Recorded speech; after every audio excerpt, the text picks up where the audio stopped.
శ్రీపాదరాజం శరణం ప్రపత్తి. మాఘపురాణం 5వ అధ్యాయం. మాఘవ్రత నియమముల ఫలితములు. భోజపురమునందు ఉచవయుడు మరి ఒక బ్రాహ్మణోత్తముడును సుమేధ అను భార్యతో కాపురము చేయుచుండెను.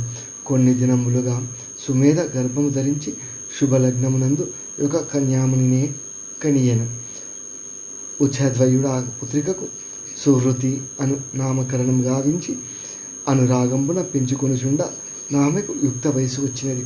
ఆమె వయోరూప లావణ్య గుణ గణంబులు అన్నింటా మృగశృంగునకు భార్య కాదగిన బాలికామణి అని చూచిన వారందరూ తలంచుచుండిరి.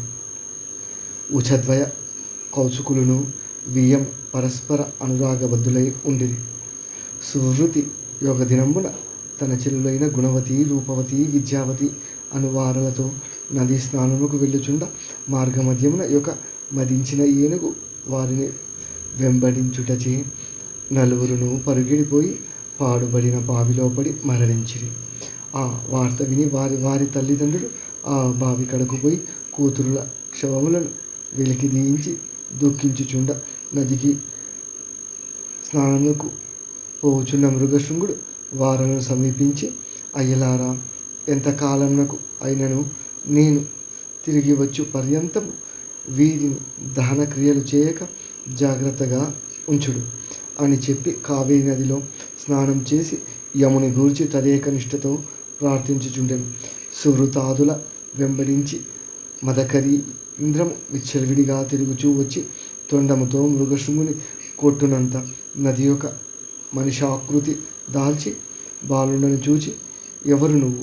నీకు అస్థి స్వరూపం సిద్ధించిన కారణమేమి అని అడిగిన ఆ దివ్య తేజోమూర్తి ఇట్లనెను. మహాత్మా, నేను కోటిపల్లి క్షేత్రమునందు ఉండెడు విశ్వగుప్తుని కొడుకును. నా పేరు ధర్మగుప్తుడు. అందరూ పసితనము నుండి బ్రాహ్మణుల యందును పెద్దల యందును భక్తి వినయములు కలిగి న్యాయ మార్గమున వ్యాపారము చేయుచు కలిగినంతలో అతిథి అభ్యాగతులను ఆచరించుచు పుణ్యకార్యములు నలుపుచుంటిరి. కానీ బంగారం చేయు ప్రకరణం నెరుగు తలంపున సర్వమును కోల్పోయి దరిద్రుడనైతిని.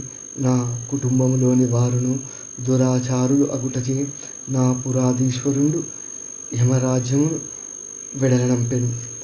అనంతరమున దేశ సంచారినై తిరుగుచు కొందరి సహాయమున మాఘమాస వ్రతము చేసి మరణించి నాకు కొంతకాలం క్రితమే శివ సాయుధ్యమున స్థానం లభించినది. తిరిగి మదపుటేనుగై జన్మించి తిని. మహానుభావ, నేటికి మేము తాకుటచే నా పాపములన్నీ హరించినందున నాకు నిజస్వరూపం ప్రాప్తించినది అని తెలిపింది. మృగశృంగుడు ఆనందించి ధర్మగుప్తుని పంపించి మరలా తపంబునందు 3 దినములు కూర్చుండగా యమధర్మరాజు ప్రత్యక్షం కాగా బ్రహ్మచారి లేచి నిలబడి కరములు ముకులించి, హే సూర్యపుత్ర, ప్రేతనాథ, నీ దివ్య దర్శమున కృతార్థుడను అయితిని. నీ సమక్షంబును ధర్మమునే పాలించుచుందువు గాన ధర్మరాజను నొప్పుదువు.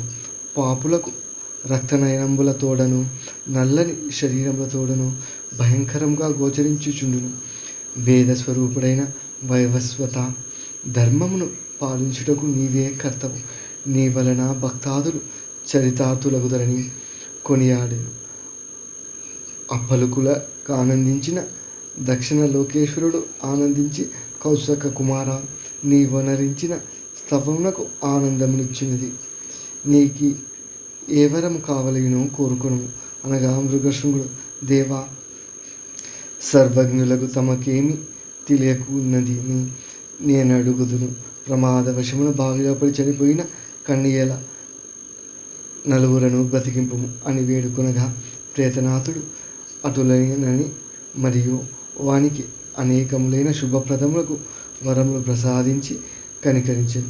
అంతలోనే బావి వద్ద మరణించి ఉన్న 9 కన్యలను నిద్ర నుండి మేల్కొనిన చందమున లేచి కూర్చుండనందున వారందరూ చూచి సంభ్రమాశ్చర్యములొందిరి. ఇది శ్రీ మాఘపురాణం 5వ సమాప్త. జయ గురుదేవ దత్త. శ్రీపాదరాజం శరణం ప్రపద్యే.